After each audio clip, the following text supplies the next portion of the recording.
de Lutero. Lutero y su mujer, Margarita von Bora. Esta es la iglesia de Wittenberg. Lutero colgando las 95 tesis. Esta es una de sus hijas, me parece. Durero, pintor luterano. La iglesia palatina de Wittenberg de nuevo. Durero. Este me parece que es Melanchthon. Este sí seguro que lo es. Este no sé si es Cayetano. Esta es la disputa con Juan Eck.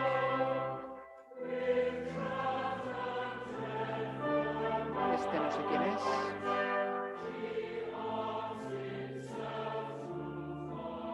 Son personajes históricos de la época de Lutero. De nuevo Durero. También el emperador Carlos I de Alemania. Este debe ser Lucas Cranach. Este es Lutero ya un poquito mayor. Castillo de Warburg, donde supuestamente tradujo la Biblia. Aquí es donde la estuvo traduciendo. Aquí, Lutero de joven. Esto no sé si es Eisleben, la ciudad natal. Disputa Marburgo, que veremos. Este señor no sé quién es. Esto es la traducción al alemán. Este es el caballero Georg, una representación de Lutero cuando abandona los hábitos. Un himno de Lutero, el himno que está sonando lo ha compuesto Lutero. Esta me parece que es su madre. Una estatua de Lutero en Wittenberg. La imprenta del gran aliado de la Reforma. Esta seguro que es su madre. Y esta es su mujer, von Bora. Esto es un cuadro de Cranach, San Pablo y San Juan. Enrique VIII, por extensión, que se llama fatal. Lucas Cranmer, lo veremos. Bosley, esto es ya del anglicanismo.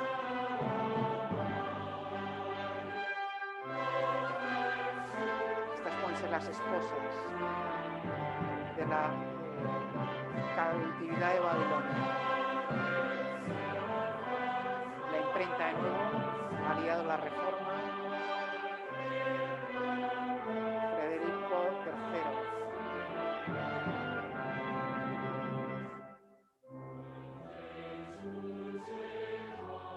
La bula contra Lutero, bula de excomunión. Carlos V, de nuevo Wittenberg, la iglesia palatina. Este es el convento de los agustinos donde se fue a vivir. Esta es la puerta famosa donde supuestamente colgó las 95 tesis. Ahí lo tenemos Lutero a los pies de nuestro Señor y ahí está la tumba de Lutero.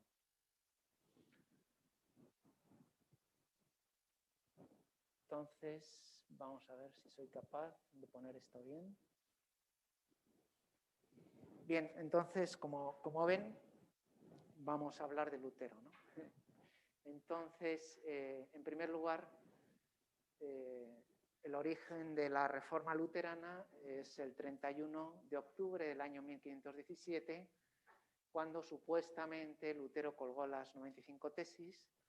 La mitad de los historiadores dijo que las puso, la otra mitad dice que no las puso. En cualquier caso, fueron publicadas en Basilea, Nuremberg y Leipzig. Es decir, que rápidamente se difundieron gracias a la imprenta. Así como ahora Internet puede ser el foro de difusión también de la evangelización y de tantas cosas buenas como malas, en este caso la imprenta fue la gran aliada de la Reforma. Hay quien dice que la Reforma protestante fue posible gracias, entre otras cosas, a la imprenta. Bien, en segundo lugar, tenemos que recordar que, así como antes habíamos hablado de las divisiones en Oriente a partir de 1054, ahora vamos a ver esa división entre norte y sur, provocada por el protestantismo, tanto por el luteranismo como después Zwinglio y Calvino, iremos viendo, y después el anglicanismo, de tal manera que el norte de Europa será protestante y el sur católico, y ese esquema se va a trasladar inicialmente a América, ¿no? Bien, tenemos una especie de precursores o profetas, que son John Wycliffe en Inglaterra, que se propuso también una interpretación personal, un hombre tremendamente trabajador, escribió una suma teológica en 14 volúmenes y digamos que algunos de los principios de la Reforma ya los preconizó él.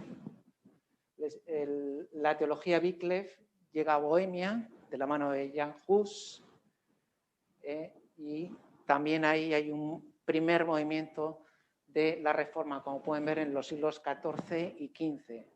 Es un poco como los precursores, ¿no? Pobre Jan Hus murió en la hoguera en el Concilio de Constanza. Los dos fueron condenados en el Concilio de Constanza. Bien, ya en el siglo XVI vamos a ver Lutero, después Zwinglio y Calvino, y todo lo que ocurre en la Iglesia de Inglaterra, al principio con un carácter cismático, sin más, separación de Roma, pero después con una gran influencia del protestantismo, sobre todo de origen calvinista.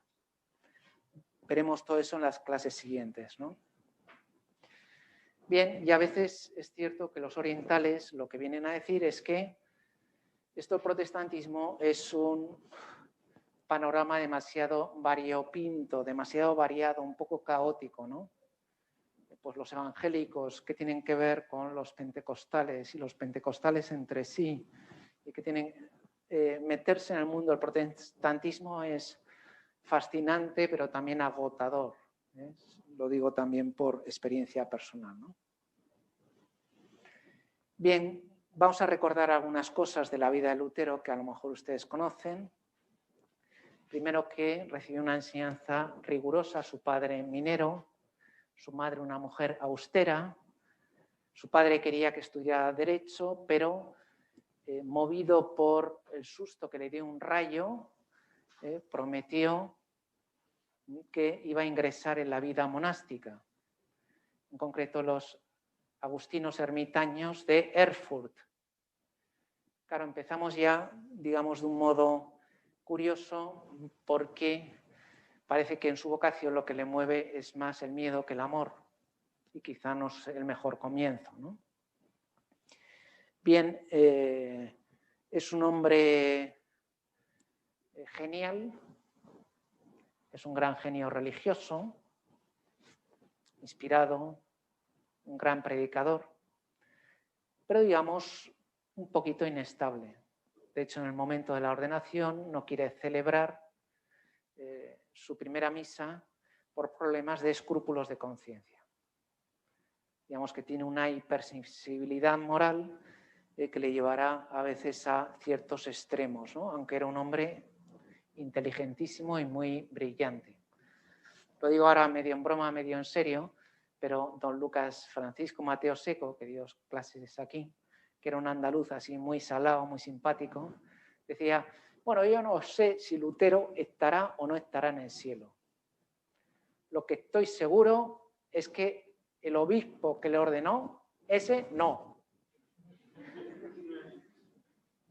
Bien, quizá Lutero podía haber sido a lo mejor un buen teólogo, un buen laico, pero digamos que toda su vida experimentó un profundo drama interior, con una inquietud creciente, preguntándose, ¿puede haber un Dios misericordioso? Si ven alguna vez la película sobre Lutero, que es interesante, otros años la hemos visto, ahora con el COVID está complicado, ¿no?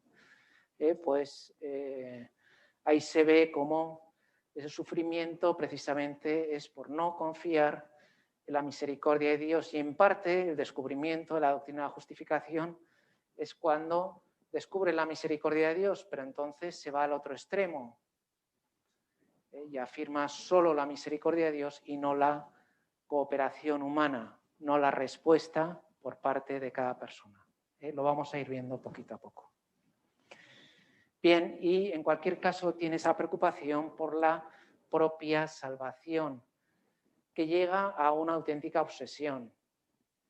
Lutero estaba obsesionado por la salvación y más en concreto por la propia salvación. Digamos que ese va a ser el núcleo sobre el cual va a pivotar toda una nueva teología que él elabora al principio, a partir del principio de la justificación.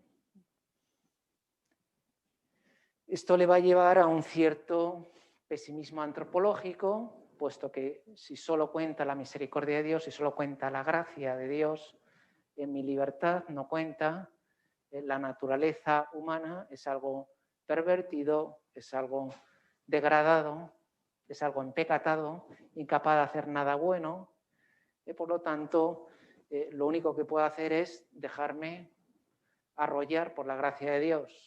Él pone una imagen, dice, la naturaleza humana es como un montón de estiércol.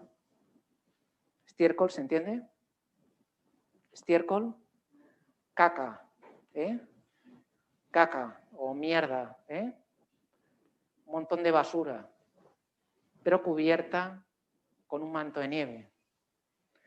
El manto de nieve es lógicamente la gracia, pero la porquería sigue ahí. Por eso se suele hablar de un cierto pesimismo antropológico, ¿no? Y siempre llevado por esos deseos de perfeccionismo, de angustia, que es una palabra muy luterana, de ese sufrimiento interior por intentar alcanzar una perfección que a lo mejor no es humana. Y entonces, al sentir el fracaso y la frustración por la propia miseria, lo que hace es abandonarse del todo en la misericordia de Dios, pero dejándose llevar por un cierto quietismo, por una cierta pasividad. ¿Se entiende un poquito? Digamos, tiene unos rasgos psicológicos que después se convierten en fundamentación teológica de la doctrina de la justificación. ¿De acuerdo? Por lo tanto, digamos que si nosotros podemos tener esas inquietudes interiores, lo que tenemos que hacer es confiar en la gracia de Dios y después corresponder en la medida de nuestras posibilidades, dejando que sea la gracia quien realmente resuelva las cosas, ¿no? Bien.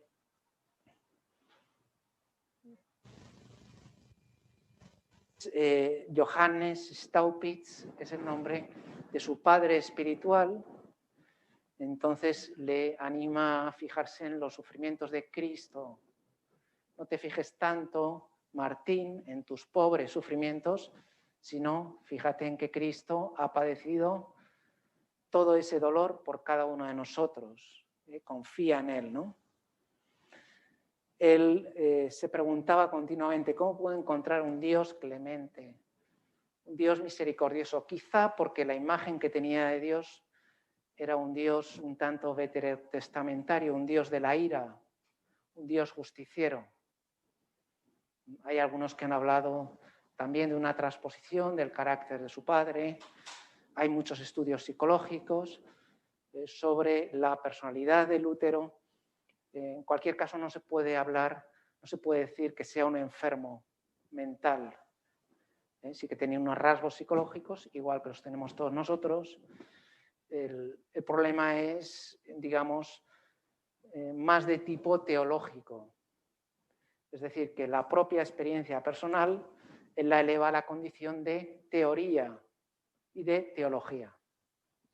Y va a ser lo que se llama la doctrina de la justificación, que viene en este momento, la Turm Erlebnis, quiere decir la experiencia de la torre.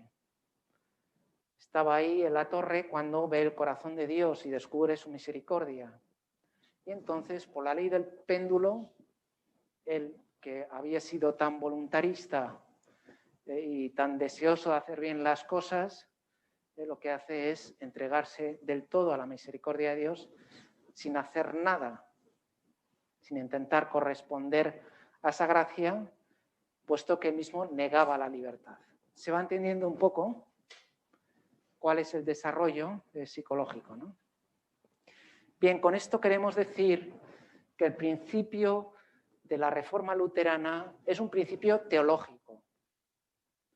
Evidentemente está el asunto de Johann Tetzel, la predicación de las indulgencias, en 1517, que es una circunstancia histórica de que habían predicado las indulgencias para recabar fondos y construir la Basílica de San Pedro. Ya entonces Alemania aportaba pues grandes cantidades de dinero, digamos, a las arcas de la Iglesia. Entonces, digamos que los excesos retóricos en la predicación de Johann Tetzel, esa es la, digamos, la versión popular, ¿no? Llevaron a que Lutero se rebelara contra el poder romano y entonces montó toda la reforma como una revolución en contra. Bien, yo creo que se debe ver más bien, no lo digo yo, sino gente que sabe mucho más que yo, como una consecuencia de la doctrina de la justificación. Quiero decir, el principio de la Reforma luterana es un principio teológico. No es consecuencia de una circunstancia histórica, en este caso, la predicación de las indulgencias. ¿Se entiende? ¿Entendemos? ¿Sí? Vale. Entonces, como saben, viene de Romanos 1:17, el justo vive por la fe, donde él añade este sola. Es decir, añade la fe sin obras y sin caridad, olvidándose tal vez lo que dice Santiago en su epístola, la fe sin obras es fe muerta, o lo que dice el mismo San Pablo en Gálatas 5:6, la fe que obra por la caridad. O sea, la fe está íntimamente unida a la caridad, y es más, la caridad es la ley suprema, la virtud más excelsa. Por lo tanto, tiene que haber esa complementariedad entre fe y obras o fe y caridad. ¿De acuerdo? Esto ya es una primera crítica que podríamos hacer, ¿no? Entonces, el resultado es que si yo no puedo hacer nada, si estoy abocado a esa pasividad, ese quietismo, es porque mi naturaleza, mi razón, mi voluntad, todo mi ser está corrompido. Y de ahí la famosa frase de tú cree fuerte y peca más fuerte. ¿Por qué? Porque lo único que podemos hacer con nuestra naturaleza corrompida es pecar. Entonces, ¿cómo me puedo salvar? Por la fe, porque mis obras están abocadas a la maldad, al pecado. ¿De acuerdo? Todo esto seguramente es matizable, porque los escritos de Lutero son inmensos, a veces incluso contradictorios, y luego los desarrollos después de Lutero todavía son mayores, ¿no? Vamos a ver cómo acaba toda esta cuestión, sobre todo tras la Declaración Conjunta de 1999, ¿no? Bien, junto al carácter gratuito de la gracia de Agustín, él va a apostar por la sola gracia, es decir, una gracia sin libertad. La gracia cubre, envuelve y hace todo. Sin embargo, la respuesta humana es imposible porque, decíamos, nuestra naturaleza está corrompida. ¿De acuerdo? Estos se acordarán, ¿no?, de soteriología. Y entonces la pregunta que nos podemos hacer es ¿dónde queda la libertad? Claro, porque si es solo la gracia, si es solo la fe, entonces no hay obras, no hay respuesta, no hay libertad. ¿De acuerdo? ¿Se entiende un poquito? En líneas generales, ¿no? Esto seguramente lo saben, pero viene bien repasarlo, ¿no?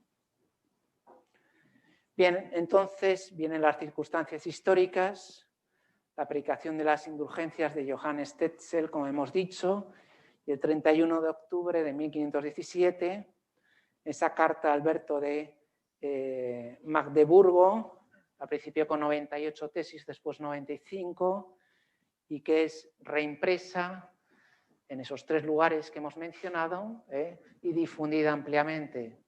Si las colgó o no en las puertas de la Iglesia Palatina de Wittenberg, pues tiene un carácter anecdótico, ¿no? Bien, es un acto de rebeldía contra la autoridad de la Iglesia y es un acto, en el fondo, en el cual pone en sordina toda la condición mediadora de la Iglesia. Esto lo vamos a ver despacito, ¿no? Pero no solo, digamos, un acto de rebeldía contra la autoridad, sino un acto de toma de postura teológica donde solo se va a establecer una relación directa con Dios. Por lo tanto, todas las mediaciones, la Iglesia, los sacramentos, el ministerio, van a ser sospechosas. ¿Se entiende? Lo veremos esquematizado luego, de un modo más claro, pero de momento. Bien, después ya sabemos que habla de 2 sacramentos, en vez de los 7, los reduce a 2. Sí que es verdad que son, como veíamos el año pasado, los sacramenta mayora, ¿no? Los más importantes. El bautismo y la cena, que es como ellos llaman la Eucaristía. Y también se acordarán de la doctrina de la consubstanciación, que ya no es transustanciación, sino que un mit unter Brot und Wein. Es decir, junto con, en y bajo el pan y el vino está el cuerpo de Cristo. Entonces, ya no es, podríamos decir así en titulares, ¿no? Eucaristía 100%, sino que es una Eucaristía con pan. Una presencia también más débil, una centralidad de la Eucaristía también menor. La palabra, lógicamente, va a ocupar un protagonismo mucho mayor, más importante. ¿De acuerdo? Vamos siguiendo más o menos el razonamiento. Bien, entonces, hechos históricos. Este año es importante, 1520, porque ven, publica esos 3 libros: A la nobleza de la nación alemana, de la esclavitud babilónica, que es un escrito muy polémico, donde, por ejemplo, llama a la misa papista, la más horrible abominación. Y después de la libertad del cristiano, a pesar de que, curiosamente, tras esta reivindicación de la libertad, va a haber también una negación de esa misma libertad, ¿no? Es una carta dirigida a Erasmo, y Erasmo precisamente le reprocha esto, ¿no? Que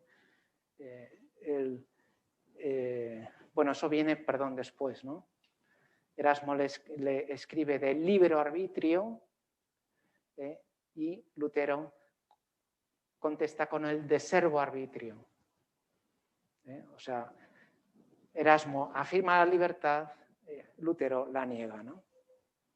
Y en la excomunión, en 1521, la dieta de Worms, que es donde Lutero se planta, se niega a retractarse ante las peticiones del emperador, ante el cardenal Cayetano, y entonces esta es la frase que le atribuyen: Hier stehe ich, ich kann nicht anders, amen.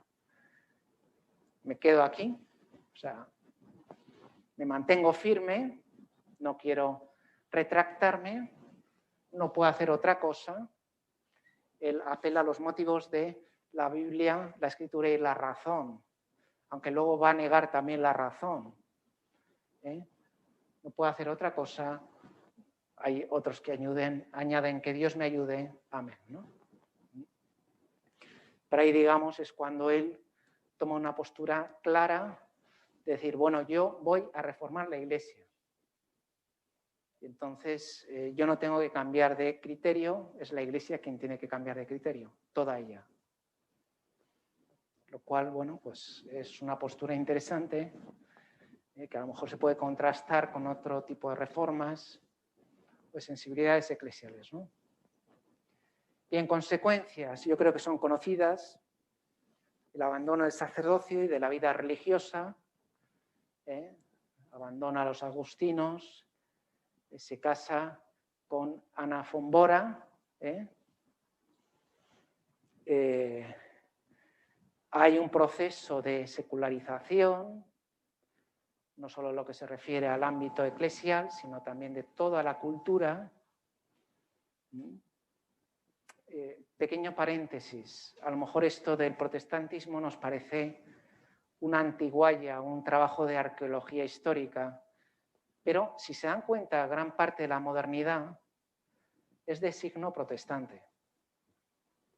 O sea, de entender un poquito Lutero y sus sucesores, yo creo que ayuda también a entender lo que es la cultura moderna. Y ahí vamos a encontrar nombres tan ilustres como pues Kant, el pietismo, el protestantismo liberal, Schleiermacher, Hegel, Harnack, Troels, Bullmann, ¿no? Todos estos nombres nos suenan, ¿no? Luego ya en ámbito calvinista Calvart. O sea, digamos que los grandes teólogos, filósofos son de corte protestante. Por lo tanto, entender esto un poquito nos ayuda no solo a entender una circunstancia histórica concreta, sino todo un desarrollo cultural bastante amplio. Cierro el paréntesis, espero que les haya animado. Bien, lógicamente hay circunstancias históricas que coadyuvan a la causa luterana, la emancipación de los príncipes alemanes, también con sus sombras, como es la revuelta de los campesinos, en el cual Lutero animaba a los príncipes a masacrar a los campesinos que, siguiendo sus mismos principios y sus mismas emancipaciones, propuestas de emancipación, se habían levantado contra los señores. Entonces, digamos que es bien, una contradicción histórica que, en fin, todavía colea. Bien, entonces, el Trento tardará 30 años en elaborar esa pieza maestra de teología, que es el decreto sobre la justificación, de 1517 a 1547. Y, digamos, por la dinámica de la época, vamos a entrar más en las controversias que en el diálogo. Y entonces va a haber como una confrontación entre la Iglesia católica y las iglesias protestantes, ¿no? Se alcanza esa paz de Augsburgo, está la guerra de los 30 años, por supuesto, donde Europa es esquilmada, es masacrada, es reducida a pavesas, y entonces al final se llega a una paz, un poco de compromiso, diciendo cuius regio eius religio, es decir, que cada príncipe puede decidir cuál es la religión oficial de su reino, digamos, ¿no? También es verdad que esto, por ejemplo, en las ciudades no era siempre así. Y entonces, por ejemplo, en Alemania han convivido en ciudades católicos y protestantes, ¿no? No siempre de un modo armónico y feliz, pero más o menos estable, ¿no? Bien, los escritos van a ser importantes. Lo primero que hace Lutero es escribir dos catecismos, el mayor y el menor. O sea, tenía un carácter doctrinal claro. Lo que tenemos que hacer para difundir la Reforma es formar las cabezas. Y el texto de la Confesión de Augsburgo, o Confessio Augustana de 1530, es fruto de la Dieta de Augsburgo, donde los protestantes presentan, digamos, del modo más amable, la doctrina protestante al emperador. Por eso la Confesión de Augsburgo es, digamos, el texto más cercano a la fe católica. No es así con los artículos de Smalcalda, que es bastante polémico, igual que el de la cautividad babilónica, son los escritos más polémicos que tiene Lutero, que dice unas barbaridades tremendas, sobre todo cuando habla del Papa, dice unas cosas que dices, Dios mío, ¿no? Yo cuando estaba en Alemania leyendo cosas de estas, ahí con mi diccionario decía, pero qué barbaridad, ¿no? ¿Cómo es capaz de...? Porque era un deslenguado, ¿no? La fórmula de concordia es otro texto confesional, pero en este caso no es con la Iglesia católica, sino con las iglesias reformadas, es decir, con calvinistas y zwinglianos, ¿no? Y por lo tanto es un texto más alejado de la doctrina católica. Bien, ¿cuál es la situación actual? Pues, como saben, en Europa Central, sobre todo Alemania, y después Suiza con la variante que veremos el próximo día, en Escandinavia, por ejemplo, en Finlandia y en Suecia. Yo tuve la suerte de estar una vez en Finlandia, gente estupenda, entonces me contaban que ahí el rey asumió la reforma y no se lo dijo a nadie, de tal manera que el pueblo no sabía que se había hecho protestante. Es decir, que la iglesia finlandesa había pasado a la reforma. Y de hecho, en la forma, Finlandia tiene un luteranismo muy cercano a nuestra fe. Por ejemplo, hay una palabra que está prohibida para los protestantes que es misa. ¿Cómo se dice misa en finlandés? Pues se dice messu. Lo mismo ocurre con sacerdote. Sacerdote es otra palabra prohibida para los protestantes. Van a ser pastores o ministros. Sin embargo, la palabra finlandesa, que ahora no me acuerdo cuál era, es la de sacerdote, como la católica, digamos, ¿no? En Alemania no ocurre esto, son palabras distintas, ¿no? Los países bálticos, Estonia, Letonia, etcétera. Y luego esto se traslada a América del Norte, Estados Unidos, hay unas comunidades luteranas potentes, y luego en Brasil o en Chile, y no sé si en algún país más, hay comunidades luteranas a lo mejor de origen alemán bastante pronunciadas, ¿no? Tenemos que recordar el protestantismo liberal del siglo XIX porque marca bastante la situación actual. Ese protestantismo liberal donde propone un luteranismo cultural, oficial, de tipo más bien moralista, donde la religión es sobre todo una ética y donde incluso la divinidad de Jesucristo es puesta un poco en sordina, y a veces parece que estamos hablando solo de un Jesús humano, pues digamos que ese protestantismo cultural va a influir mucho en el desarrollo posterior, ¿no? Eso explica en parte por qué ha triunfado el evangelismo o los evangélicos, puesto que es un movimiento de respuesta a esa secularización excesiva del protestantismo en su forma luterana. ¿Se entiende lo que quiero decir? ¿Se ha entendido? ¿Sí? ¿Quieren preguntar algo? ¿O vamos bien? Sí, dígame. En la película también y en el libro cita que en el ambiente o contexto de la moralidad de la iglesia también hay una decadencia moral en la vivencia de los valores, del vivir de la jerarquía. Sí. Como afecto también como... Evidentemente, uno de los factores también es la decadencia o la crisis de la iglesia. Pero bueno, es distinta la respuesta que puede tener, por ejemplo, Teresa de Jesús o Juan de la Cruz ante la misma corrupción, o Juan de Ávila, por citar ejemplos de este país, pero se pueden poner otros ejemplos, ¿no? De cuál es la respuesta que tiene Lutero. Una es la rebeldía y decir yo tengo razón, y a lo mejor al principio la tenía, pero cuando uno se obceca demasiado en sus cosas y piensa que es el único que tiene razón y además tiene toda la razón, pues acaba un poco en el desequilibrio, ¿no? Acuérdense de esa definición que dábamos de Chesterton, ¿no? ¿Qué es una herejía? ¿Qué es un error? Pues es una verdad que se ha vuelto loca.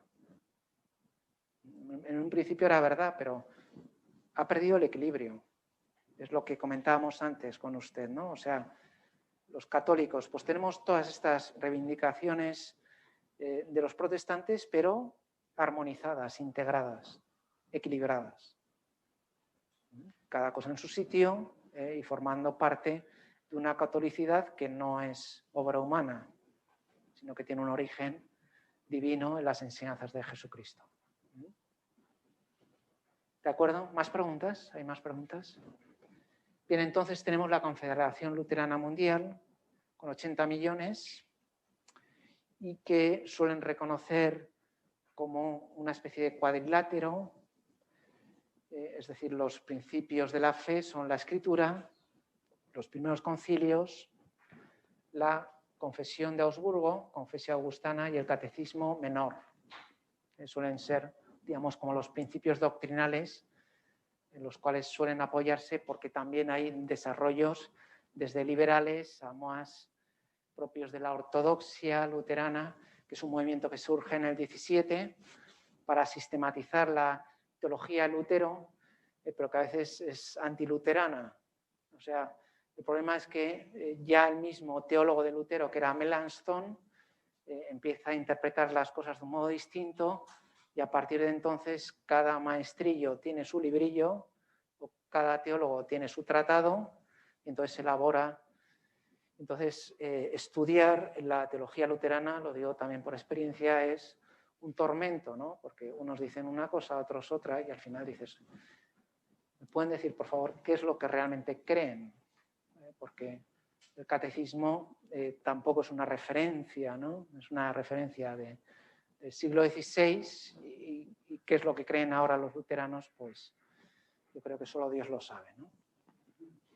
O por lo menos yo no lo he conseguido aclarar. Aquí tiene un mapa, ¿no? Brasil, Estados Unidos, China no aparecen muchos, pero en India me parece que sí, ¿no? En Australia, Nueva Zelanda. ¿Reconocen alguno de estos países africanos? A ver, ayúdenme. Tanzania, ¿hay luteranos? Sí. ¿Esto es Madagascar?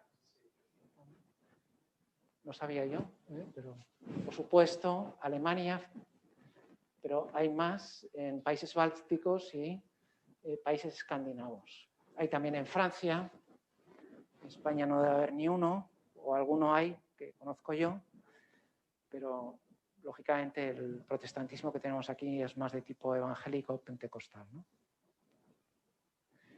Muy bien, pues vamos a hacer una pequeña síntesis de lo que se refiere a la teología.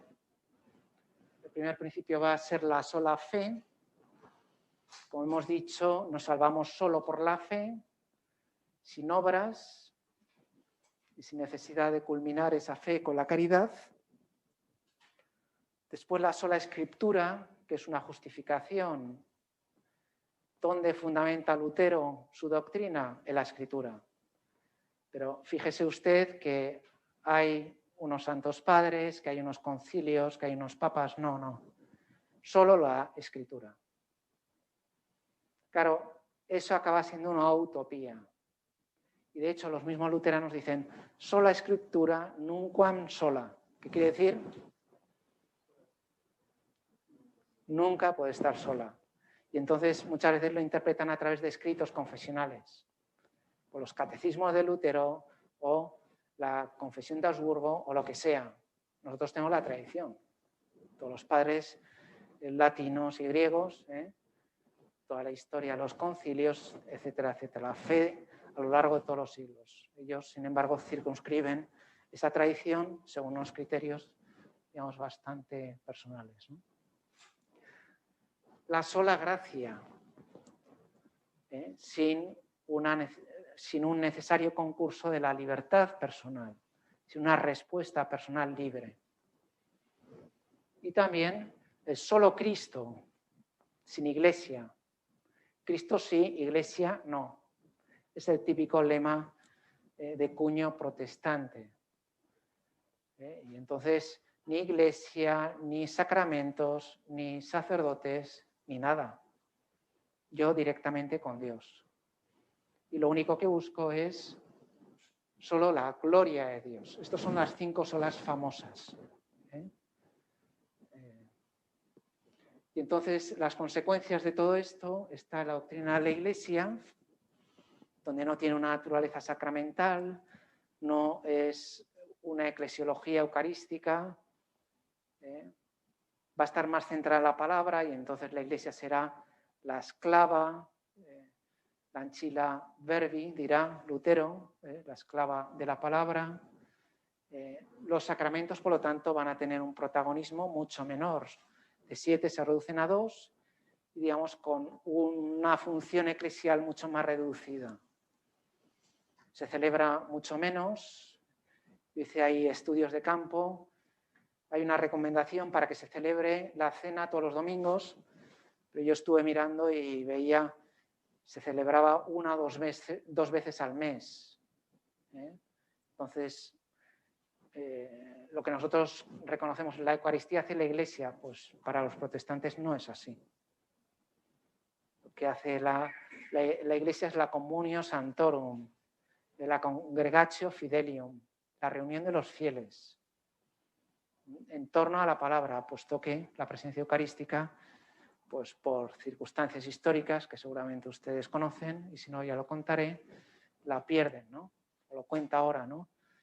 Es una anécdota de cómo, cuando fue un legado pontificio ahí a Wittenberg, Lutero le preguntó a Lutero, ¿y quién ordena aquí? Dijo, ese.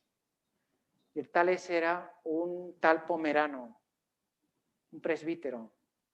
Por lo tanto, sin presbítero, si yo impongo las manos, como mucho sale un monaguillo, ¿no? Pero desde luego un sacerdote no sale, ¿no? Y con ese sencillo acto perdieron la sucesión apostólica, ¿no? Bien, y entonces, donde está la cuestión clave es cómo leemos la Escritura. Claro, si la leemos con la Iglesia, con toda la Iglesia, si la leemos teniendo en cuenta esa tradición que es la respuesta a la palabra de Dios, ¿no? El eco de la palabra. Entonces, digamos que esta es una cuestión nuclear, ¿no? Entonces, perdón, ahora un poco rápido. Esto no tienen que aprenderlo, simplemente como muestra. El diálogo con los luteranos, como ven, empieza en el año 67, 2 años después de acabar el Concilio Vaticano II. Temas: el Evangelio, la justificación, el ministerio, la Eucaristía,